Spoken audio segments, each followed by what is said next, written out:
Hello my friends, we have those videos coming from Pokrov's direction. Definitely Ukraine tries to use even long-range drones for counterattack in Pokrovsk. Ukrainian SBU published those videos today of how the Russian positions were hit. Yes, it's uncomparable to aviation gliding bomb strikes or something like that, but still FP2 drones, they carry roughly 100 kilograms of TNT. This is a very precise and devastating weapon. Well, this tactics is not new because Russians also used the similar one in their Shahed drones. They put the FPV controls cameras and they hit some of the Ukrainian positions, but still it is not that massive. So Ukraine now tries to make it more massively. So of course, with this extra fire, the situation on Pokrovsk is not that great for Russians, and they really scroll meter by meter a day. We see that for the last couple of weeks they didn't manage to cut the bottleneck, to encircle Ukrainian forces and to fully occupy Mirnograd and Pokrovsk. They waste lots of the resources, lots of the army men, and for this reason Putin is looking for alternate solutions, maybe some sort of the peace, so-called peace deals. And we have lots of the information about that one coming. I mean, the cringe connected to it. Well, in this video I'm gonna speak about that too, little by little. Yeah, all of the events will be discussed around Ukraine for sure. But let's start from the other news, like those drone strikes, because they happened also in Crimea, where the local chemical plant was hit by probably also FP2 drone. This is the very big facility, an enterprise where Russia produced the components for explosives and for fuel. Well, in this case the job was done not by SBU but by Ukrainian military intelligence. They mostly operate in Crimea, sometimes also in occupied regions of Donbass and also on the Russian territory. Also, the last night Ukraine was quite precise in Moscow region. Yes, it is a Moscow Oblast, they have snow already. This place is called hydroelectric power station Shaturskaya, which is now not working because there were several strikes towards it.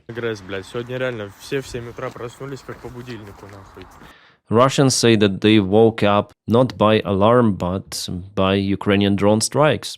This power plant is important for Russian Moscow region, and again it shows that Russia, even having the air defense capabilities, the biggest one out there in Russia is in Moscow region, still they failed to repel this drone strike, and there were numerous of the Ukrainian drones which hit precisely this power plant. Yeah, this picture is pretty much standard for Russia to witness every night, and I'm sure that this night Ukraine also prepares something hot for Russians. To compensate the loss of electricity for very important Russian objects, Russia deployed those diesel generators, basically huge trucks. And that's the Russian air defense system mobile groups on those big Ural trucks. I wonder what caliber they have, 20, 25 millimeter. Now about the Russian economy. The body is not healthy. The government has reported almost complete lack of economic growth for the second month in a row. Why the growth of economy is important? Because the Russian budget is planned on that, but with low oil prices, with crisis in energy, Russia simply cannot develop its economy, and it will all go down pretty much soon. I believe next year there will be downfall already of the Russian economy that could potentially expedite touching every sort of the spheres, including military industry. We already see the signs that the situation for Russia is not good, even in military. Polymarket and other analytics, they say about it. So, for example, Ural Vagon Zavod, the main factory that produces Russian tanks, modernizes those, performs maintenance, and also producing some of the Russian BMPs. So it's the largest Russian manufacturer of the railway cars and the main supplier of the tanks to the army. It is launching a major wave of staff cuts. According to the publication, 10% of its workforce will be laid off by February 2026. The company will also stop hiring new employees. For some divisions, the scale of layoffs will be amount up to 50% of their full-time staff. But just 1 year ago, Russia was in lack of the working force, and they increased the salaries for the military sector, sometimes even by 300%, so 3 times. It's crazy. They wanted people to stay, but now they want them to lay off.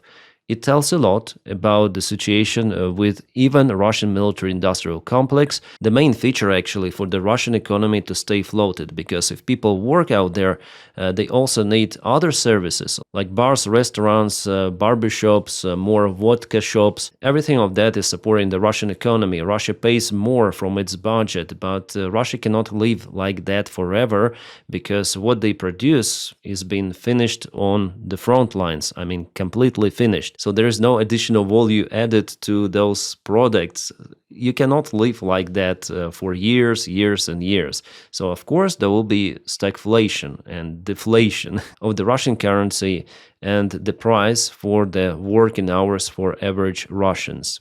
And for this reason, Russia decided to use Donald Trump White House administration as its own personal weapon to gain control over entire Donbass, to force Ukraine to sign capitulation and get Donbass without using military force and economy resources of Russia, and only after that continue the war. Because Russia may waste a great part of its army, resources, army men, plus funds, which Russia is in lack of, because now they even start to sell gold, then everyone is buying it because the price is growing, Russia is selling it. Putin and Russian management understand that they cannot continue it forever. And unfortunately our partners, yes, I'm not calling them allies any longer because they do not see Ukraine as an ally. Well, they caught the bite that Russia proposed them, and it went to complete chaos, but I'm gonna speak about it later in this video. Stand by for it. Just for you to understand why Russia wants this so-called capitulation deal. Not because Russia is winning, but because Russia is losing, after all. Its economy, workforce, everything. After time, yes, not this year, not maybe in 2 years, but finally the Russian economy will get to its bottom. And Ukraine does the smart thing here. It doesn't agree on that and exchanges ground for time. Guys, now let's continue with the frontline updates. Let's go from Plavny, Stepnohirsk and Kamensk. There are no changes for the last 24 hours. Well, probably just this one. There was a Ukrainian drone in operation. Yeah, Joe confirmed some of the local Russian positions were hit. There is the video. I cannot show it to you fully because there is Russian infantry there. But it shows that Ukrainian resistance is working, yeah. For Russians, it's not easy to propel. This area is in a gray zone for a very, very long time. In the block of the music school, I already told you that Russians were mostly repelled by Ukrainian drones only. But we have the Russian attempt. They wanted to go to Orikhiv. They advanced to Novodanilivka village with their vehicles even, but they were annihilated. Can I say annihilated? The Ukrainian 65th Brigade just 1 day ago capoted this Russian convoy. 3 of the vehicles, 2 of the BMPs and 1 tank. Then 1 of the tanks was damaged together with 1 motorcycle, couple of Russians wounded and 8 KIA. And here is the video. It's the new one published today. 1 of the Russian vehicles stopped and later on was finished with other drone. You see that the visibility is not that great, so Russians are again using fog, poor visibility conditions to propel forward. But in this case, Ukrainian drones were still capable to fly, since the visibility was not that low as it could be. So the job was done very, very precisely. In this case, Ukraine didn't waste lots of the drones to stop Russian tanks and BMPs. You see that sometimes this Russian armor, hangar armor, doesn't help. For the drone operator, it's important to find the vulnerable spot. Then the vehicles were stopped. Some of the Russians went to the local buildings. Later on, buildings were cleared. Surveillance drones, thermal cameras, they help a lot to find out the locations of Russian soldiers. And even in the rubble, for them it's very hard to hide, especially when Ukraine uses heavy drones like, for example, Baba Yaga. Plus the FPV drones, they fly to the very narrow spots and also capable to hit Russians precisely. Drone technologies improve, they're upscaling, and for Ukraine to produce 1 million drones per year, it's not even a big task as it was a couple of years ago. Now we are saying about possibly 20 million drones to be produced the next year. It is absolutely crazy number, but our guys, our volunteers and the Ukrainian government says that it is possible to achieve. So yeah, there was the Russian attack, but it failed. Russia lost several of the vehicles, but you see, Ukraine also lost one of the tank in Arikhiv. It was probably also hit by the drone. Let's check it out. Yeah, you see, it was probably, yeah, T-64 tank, something like that. Maybe T-72. It's hard to say. And the Russians used the fiber optic drone to find the tank and to hit it. It is understandable that no one was inside the tank nor in this space. So it was eliminated, yes, but no casualties. And just look at this image, how clear it is then the fiber optic control drone is used. Unfortunately, Russia has more of those kind of the drones compared to Ukraine still. So in this case, one vehicle lost for Ukraine, 3 for Russians, one tank also was damaged, and one more BMP damaged. They probably returned back or something. But Russians, they're trying to advance, you see, and they do not hesitate even to use their armored vehicles, not just Nivas or something. This is also new, by the way, I haven't seen it before. Oh, Russia lost one tank, Hitchcock tank, and yeah, the same place, there are 2 of the vehicles. I already told about those yesterday. We just have the geolocation and confirmation about exact place. I also have some new videos from 65th Brigade, Ruzzians. It's hard to say the geolocation of it, but it was confirmed that they operate in Zaporizhia direction. Yeah, in most of the cases, Russians are using not armored vehicles, tanks or something, but Niva was off-road vehicles, but still they stuck. You may see this is the longer variant of Niva with some extra doors. It is too long, so it stuck in the mud and was heat destroyed. And as for the tree lines, you may see that Russians have no opportunity to hide. There are no branches, no trees, nothing, no leaves at this time of the year. And basically most of the trees are being cut already by shrapnel, by shells and everything. They try to go there, but it's just for nothing. Field or the tree line in Zaporizhia direction in particular, it doesn't really matter that much. And that's why in this direction Russia probably has the most of the losses and their crazy attempts to advance. Also for our guys, it is easy to find the Russian artillery. For example, this looks like D-30 artillery system, Soviet made. And here we have one more artillery, could be the same type. They try to hide it in the tree line once again, but it doesn't work any longer. At this time of the year, it's very easy to spot it. Yeah, Ruzzians brigade is working a lot in that direction. They published so many videos. This is the Russian biker. Yeah, I think they published the result for this month to Spilnota Strenenka, volunteer of Ukraine, one of the biggest ones. Yeah, I have new videos to discover and probably I'm gonna review them separately, not on YouTube. Yeah, even though Russia has this advancement in Zaporizhia, but it doesn't go well for them at all. As for their latest success, for the last couple of days, we might tell about the village of Tihe, where Russia performed the flag operation before. There was the aerial strike on Ukrainian positions, and later on Russia sent a very limited group of their soldiers. Again, weather conditions were profitable for them to go very far away from Alexeyevka before they also tried to get to this village. But still, all of that is the gray area. Russia is not capable to create the bridgeheads here.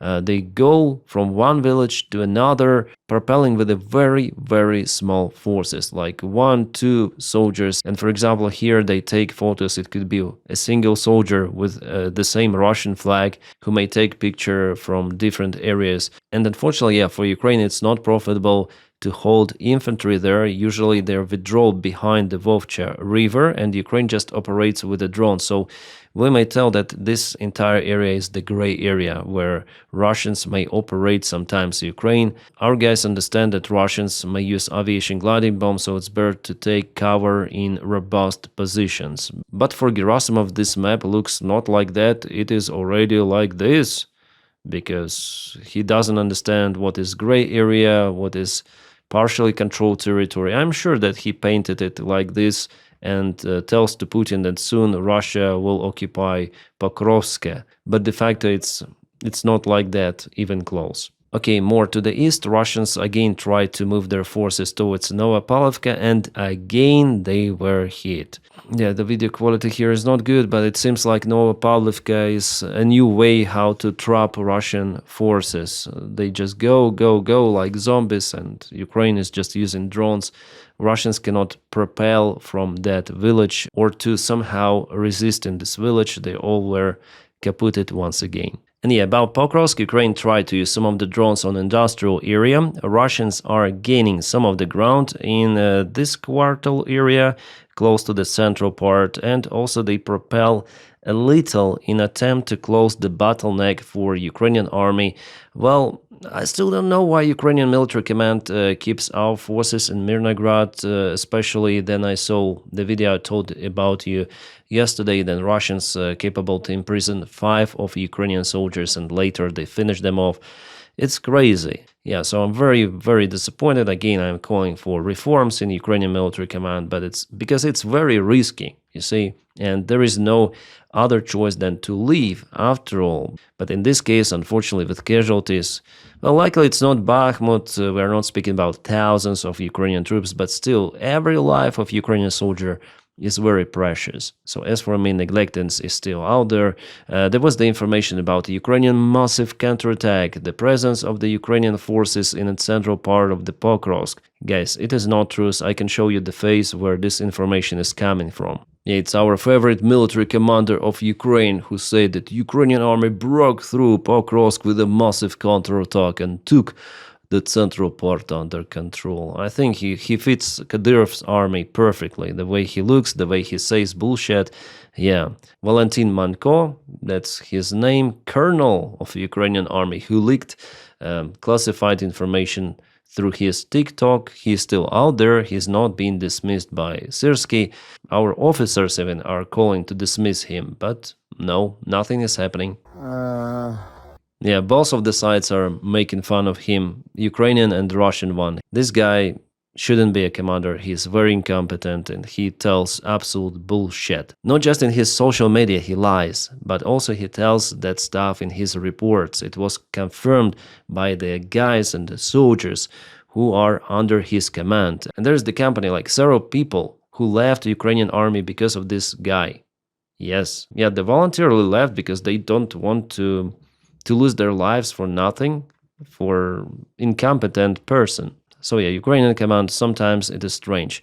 Well, here I see Ukraine lost this vehicle. It's something new. That's what I see on the map. It was MRAP vehicle that was abandoned, probably. Yeah, we have other camera. It was definitely abandoned and hit by Russians. I wonder why it was abandoned, because it looks like it didn't stack in a mount or something. Yeah, actually there was someone, but the drone didn't hit inside the cabin. It hit this wall. But later we don't see anyone inside, so probably someone was injured. It's hard to say, but later on it was abandoned. In Konstantinivka direction, Ukraine is using lots of the drones in attempt to stop the Russian advancement, so far quite successfully. And with the latest update, I don't see the new movement of the Russian army. Northern area, here Siversk, the fights are ongoing, no big changes. And here towards Yampol, Russia put their flags and probably they could have advanced actually here with their main forces. I'm still checking this information, but it looks like they may already use Yampol as the bridgehead for the further attack towards Liman. And unfortunately here we may say that Russians cut mainly all of the supply lines for Ukraine, so they destroyed the main bridge. They're very close to the road from Yarova, and also they mainly reached the road not far away from Ozerne. And you may see the Siversky Donets river, it goes like that.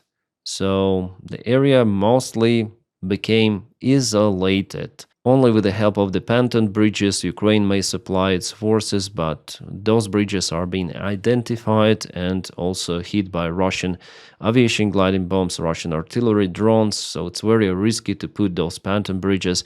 Even in Kupiansk, those bridges were hit, unfortunately, by Russians. That's why for Liman, unfortunately, the destiny is already understandable. In Kupiansk, there are no news for today, which is good news. Alright, now about so-called peace deal, because I cannot even call it a peace deal. It's basically a Russian proposed demands for United States, even not for officials of the United States. It was the leaked proposal by Dmitriev to Vitkov. And Vitkov took that document, he ran to Donald Trump, and Donald Trump took it as the to-go decision to pressure Ukraine to sign it. That's basically how it happened, guys. It is as embarrassing as it is. It's not Trump's plan. It's not Rubio's plan. Those are just the points of the Russian demand. And it shows really how incompetent United States officials really are and how chaotic they operate, that within the team, Trump's team itself, there is no connection, no communication.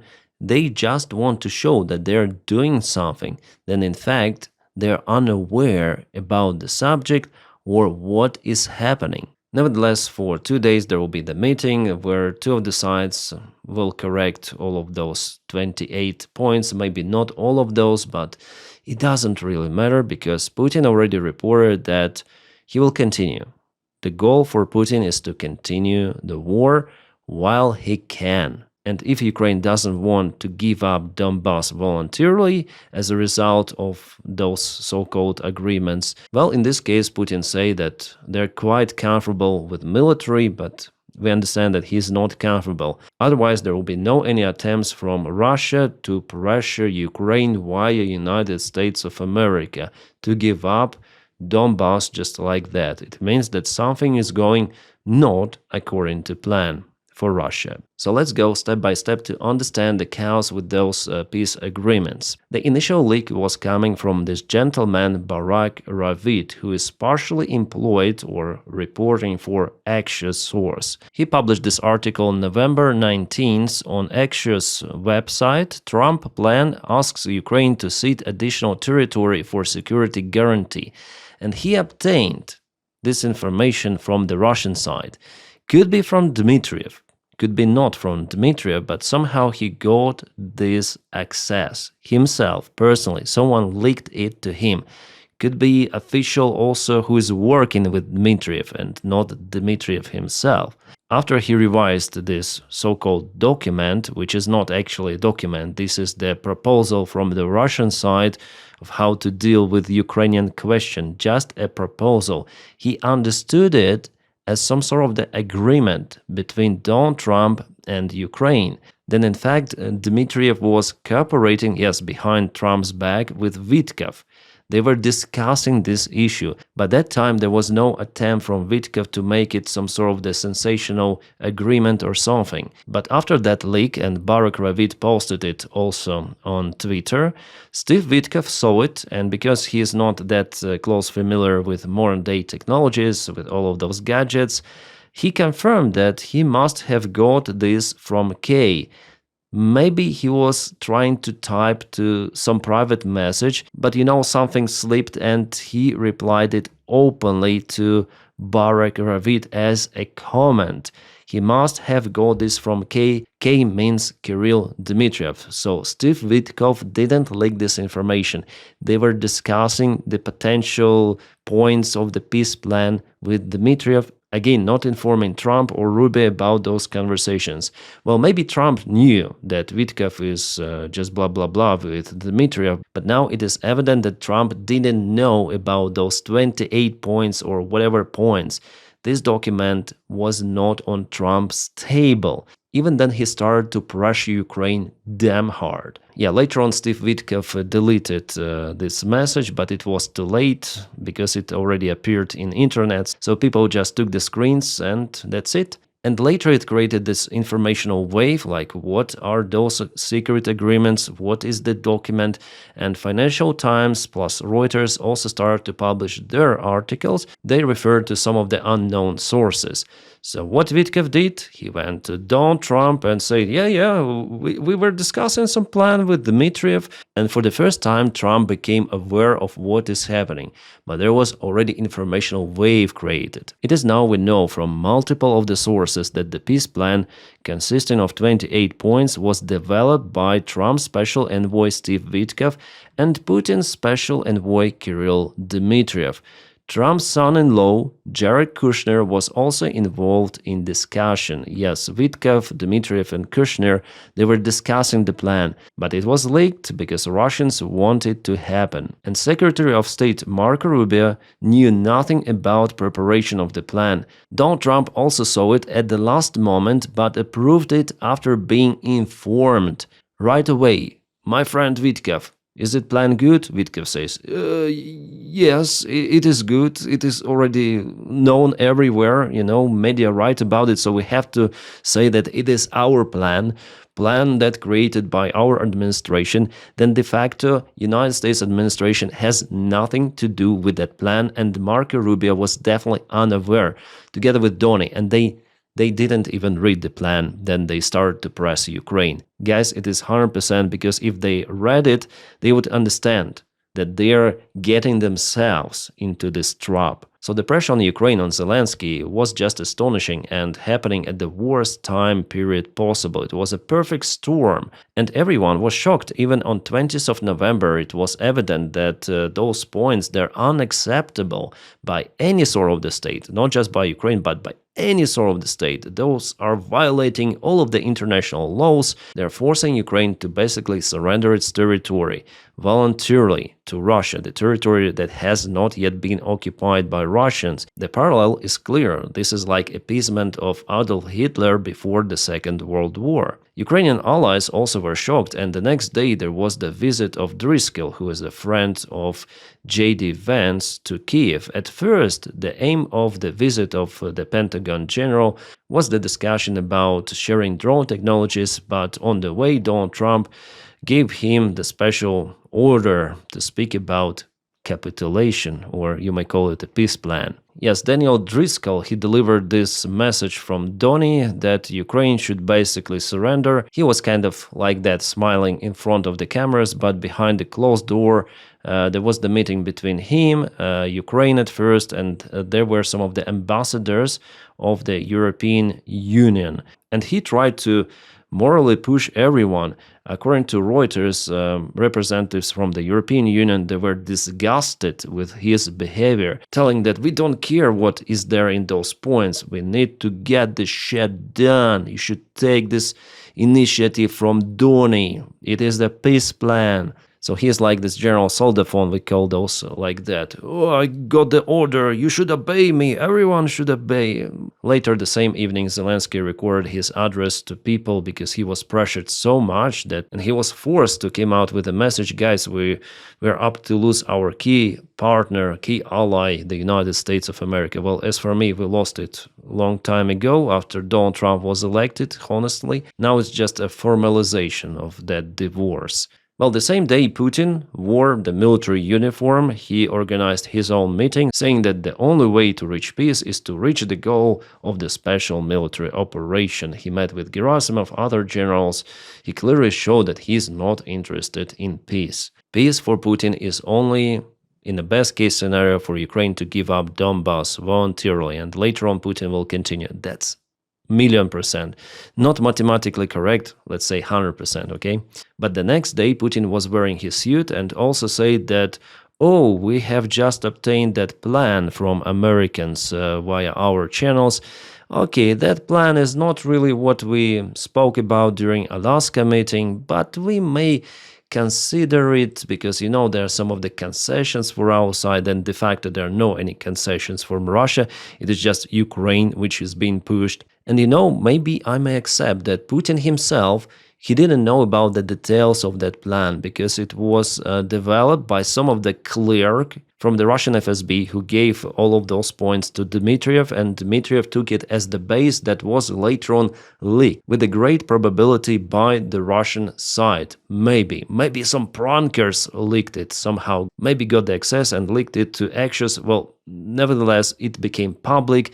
And you understand, yeah, what I'm saying, that it was the Google translated from Russian to English plan. It is already evident because English native speakers, they do not use those strange words usually, especially in documents. So it is 100% Russian proposal document. But whether Russia definitely shared it to the press, to Axios source, for now it's not that evident. Well, looks like it, if we believe also Witkov's comment that probably it was leaked by K. And yesterday there was a big bomb drop that uncovered everything. Those were the senators from Republican Party and from Democratic Party. Also one, we may call him independent senator. Well, let's check out what they say after they spoke with Rubio. I put the volume maximum.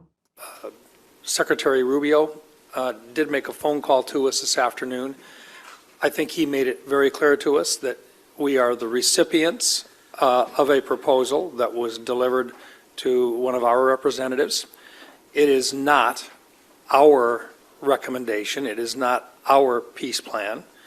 It is a proposal that was received, and as an intermediary, we have made arrangements to share it, and we did not release it. It was leaked. It was not released by our members or our representatives. Yes, it is basically a Russian plan, but the White House administration pretended that it was their plan, that it was Trump's plan. It was done in cooperation with Rubio, Witkov, and so on. The information about it was shared in the press 2 days ago. But now senators, they spoke with Rubio, they said in front of the camera that it's the Russian plan, we have nothing to do with it, just some of our representatives were in contact with the Russian side and it was just a Russian proposal in general. So Marco Rubio and entire White House administration, they shit their pants, but Marco decided to do this step. He came out with a solution that we didn't shit our pants. No, the smell you feel is not our shit. No, nothing happened. Nothing happened. He continued to insist that the peace proposal was authorized by the United States. It is offered as strong framework for ongoing negotiations. It is based on input from the Russian side, but it is also based on previous and ongoing input from Ukraine. Yeah, of course, Ukraine put its input to give up on army, territories and weapons. Of course, Rubio, we believe this shit you posted. Yeah, just for you to understand how they lie and how chaotic White House administration really is. Then they have the evidence and still they try to hide how they fucked up with this peace plan. And I think now negotiations in Geneva are ongoing to save not the peace plan, not Ukraine or something. The negotiations are there to save the remains of the reputation, possible remains of the reputation of the White House, because definitely how can they insist on something? How can they propose or mediate peace deals if they take freaking Russian document and force Ukraine to accept it, even without reading it? It's beyond understanding, but guys, it's the new reality of the United States of America. That's why I'm not calling that country anymore as Ukrainian ally. If it pushes Russian demands for capitulation for Ukraine to accept, and they're doing it in the most scam way possible. You need to accept the deal till Thursday, till the Thanksgiving Day. Otherwise, we're gonna take your arms and we're gonna stop to give you intelligence information, which is crucial for Ukrainian air defense. Just for you to understand, yeah, accept Russian plan, capitulate, or you're gonna be bombed by Russians. All of those casualties in Ukraine, civilians, military, we don't really care. We say about them in Trump posts, but you will die, under Russian bombardments because we force you to capitulate. If you don't agree, you'll die. That's basically how it looked like, and it is real. It is happening. So I don't know what is really worse, for United States to push Russian agenda or for United States to propel Russian documents for Ukraine. What could be worse? Maybe two of those things are the worst possible for United States. It's no longer a leader of democratic world or free world. I think we may call it crypto corpo empire. It changed a lot since Donald Trump was elected, and I hope Americans will get out of this chaos because it is touching Ukraine. We see how it touches Ukraine, but it touches also the lives in America. It touches economy of the country, its international influence. For Donald Trump, Ukraine accept the peace deal, but he doesn't care about Ukraine. He doesn't care about security in Europe. Now Europe came out with its own deal. I'm not gonna put too much attention on that one. Probably in next videos we're gonna review that. But in general, Europe should be more independent in everything from the United States of America, especially in military. Unfortunately, Europe was and still very dependent on Russia. It was done because of the many factors, and it didn't take the possible threat from Russia seriously. It didn't invest into its military production. Yeah, unfortunately, we have it what we have. Without the United States weapons, Ukraine may still fight, but it will lose more ground. And actually, the lever of the United States that it might apply on Ukraine before, with previous White House administration, then there was definitely big military support for Ukraine. Now I would say that lever is not that strong or almost absent. If they force Ukraine to capitulate, they should tell Ukraine, okay, if you don't capitulate, we're gonna stop weapons support for you or intelligence support. But now Ukraine has some of the alternates. Yes, it will be hard for Ukraine without that support, but still it's different compared to what it was before. Now Ukraine obtains also satellite information from the private companies. Also, Ukraine produces lots of the drones, and the drones are a decisive factor in the war of the 21st century. And America is not over there. It doesn't provide drone technologies for Ukraine. It's Ukraine who could provide drone technologies for United States of America. So United States is not influencing Ukraine as it was before. Now it's pretty much limited minimum military support coming. Donald Trump may tell whatever he wants to tell to Ukraine, but Ukraine should put on the weight its relations with Donald Trump and just some of the military support it has, mostly for Patriot missiles. It is crucial. That's why I'm speaking about civilians who are actually dying under the Russian strikes. So here Donny creates this absolute disgusting pressure. So you'll have more civilian casualties if you will not obtain our PAC-3 missiles capable to hit Russian ballistic missiles. So Ukraine should put here on the weight, but on the other weight, it's uncomparable. It's Ukrainian independence. Those people who are still on occupied territories, and you want to force them to become Russians or what? The limited military support and blackmail from the United States is not equal to sovereignty of Ukraine. United States is not capable to influence Ukrainians' people decision or Ukrainians' government decision.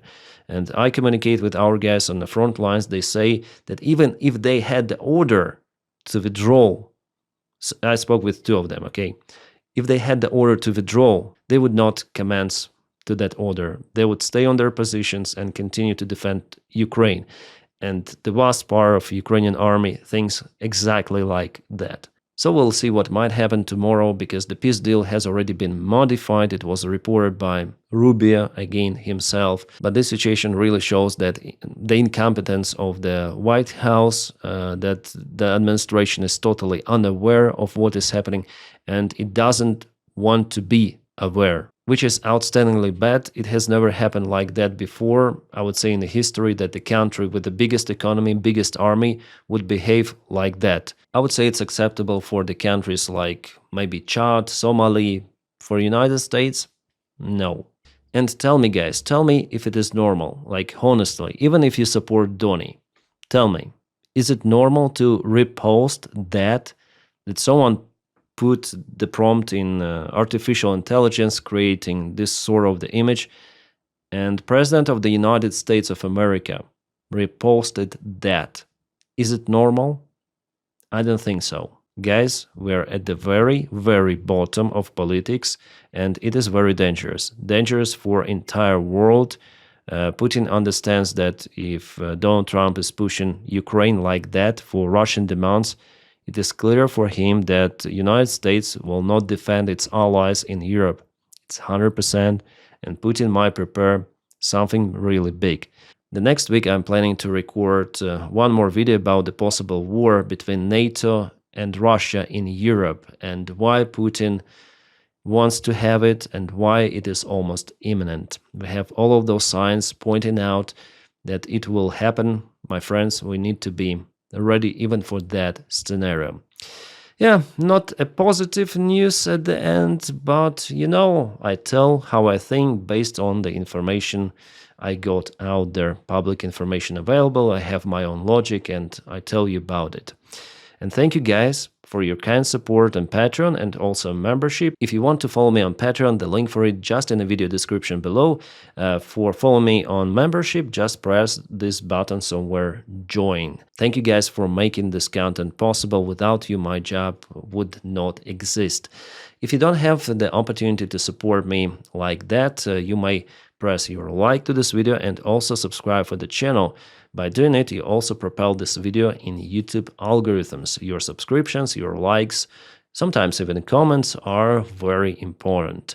My friends, I wish you all a peaceful sky wherever you are and have a great time.